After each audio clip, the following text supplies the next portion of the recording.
The Secret of Health. Number 1.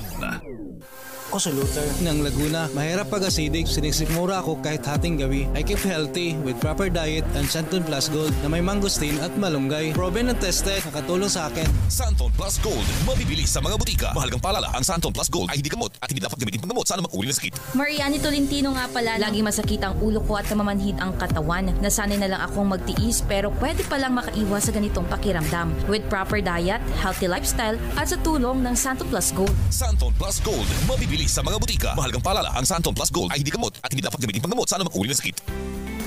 Mga sikreto at solusyon sa kalusugan. Dito lang sa The Secret of Health.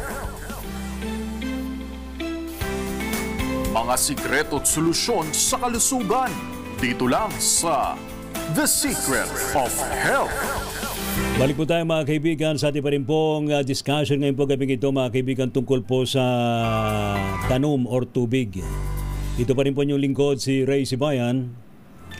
At ako naman po si Doc Algie Bacla at ang The Secret of Health. Handog po sa atin ng kumpanyang Yes to Health at syempre ng Santon Plus Gold. Katuwang po natin para makaiwas tayo sa mga pagkakasakit. Alright. At syempre ang Santon Plus Gold po ay herbal supplement na may pinagsama ho ito ha. Mangosteen, moringa o yung pong malunggay, garlic, ampalaya at spirulina. Natural kaya wala pong side effects. Kaya naman po sa mga hindi pa nakasubok ho ng Santon Plus Gold, magtungo na sa pinakamalapit na drugstores. Available po yan sa Mercury Drug, Watson's, CGP, Southstar Drug, maging sa Shopee at Lazada. Mag-add to cart na. At sa Yes to Health office sa Quezon City, maaari din po kayong tumawag sa Yes to Health hotline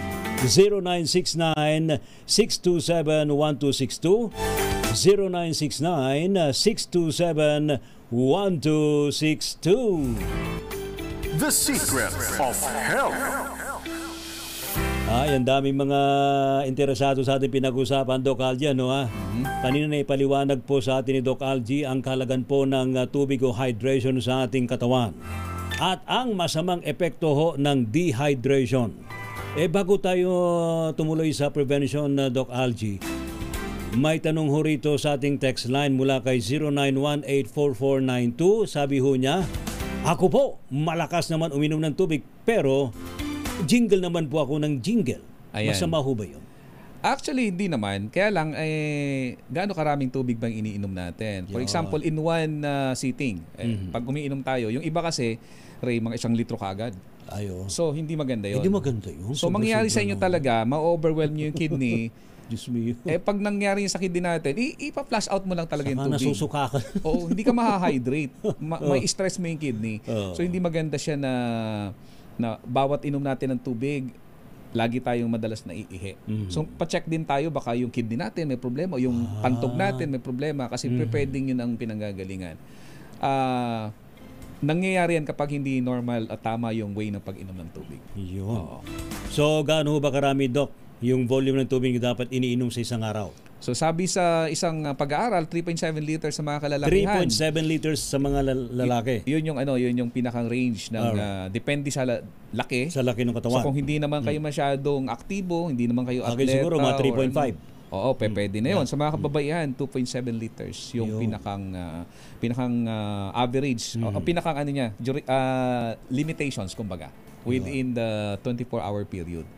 Kasi ang tubig naman depende sa tao, depende sa kondisyon, at depende kung saan ka nakatira. Kung mainit yung panahon mo, kahit pa ito yung limitations, kung kailangan po ng sobra, kailangan mong i-take. Manghihingi naman ang katawan. Oo, manghihingi ang katawan. So ang pinag-uusapan lang yung sa pag-aaral, standard, kumbaga na dapat hindi mo kakalimutan na abutin yun within the day. Talaga. Ang problema, Ray, sa mga pasyente nga namin, lagi namin tinatanong unang-una sa lahat, ilang basong tubig na ba nainom mo?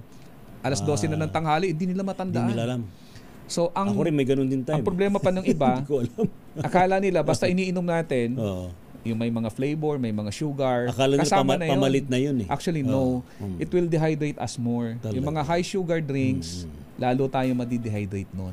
Yung may mga, tandaan po natin yan. Walang substitute sa kasama tubig. Na ako. Sa tubig, walang substitute. If you're taking energy drinks, okay lang, pero don't do that as a substitute Oy, for delikado water. rin Hindi yun, pa pwede po yun. Tubig talaga. Alright, so bukod daw po sa pag-inom ng tubig, Doc, ano pa ho ba ang mga dapat tandaan ng ating mga listener and viewers para makaiwas sa dehydration? Kain kayo ng prutas na matutubig. Yun. Hindi pa natin nare-realize. Pero hindi pa rin pamalit yun, no? Hindi pa rin. Hindi pa rin. Pangdagdag yun. Okay. Bakit tumutubo yung watermelon tuwing tag-init? Bakit nga ba? Yung mga matutubig na prutas, Oo bakit nga, no? tuwing summer sila tumutubo? Alam ng Diyos that the body needs hydration. Correct. Di ba? At saka kung saan yung lugar na mainit, doon sila mas nag-grow ng maganda. Oo. Because the body needs fruits na yan, yung mga melon, watermelon. Kailangan po natin yung mga ganun pantulong. Kumbaga, Kasama nyo na ang singkamas. singkamas, very high ang water. Pipino, yung cucumber, maganda po yan. Yung buko Yan. is The tree of life. pag kayo may may LBM or kailangan nyo ng natural na isotonic solution, maganda yung buko water. Pero hindi sa substitute sa tubig. Maganda siyang additional content ng electrolyte sa ating katawan.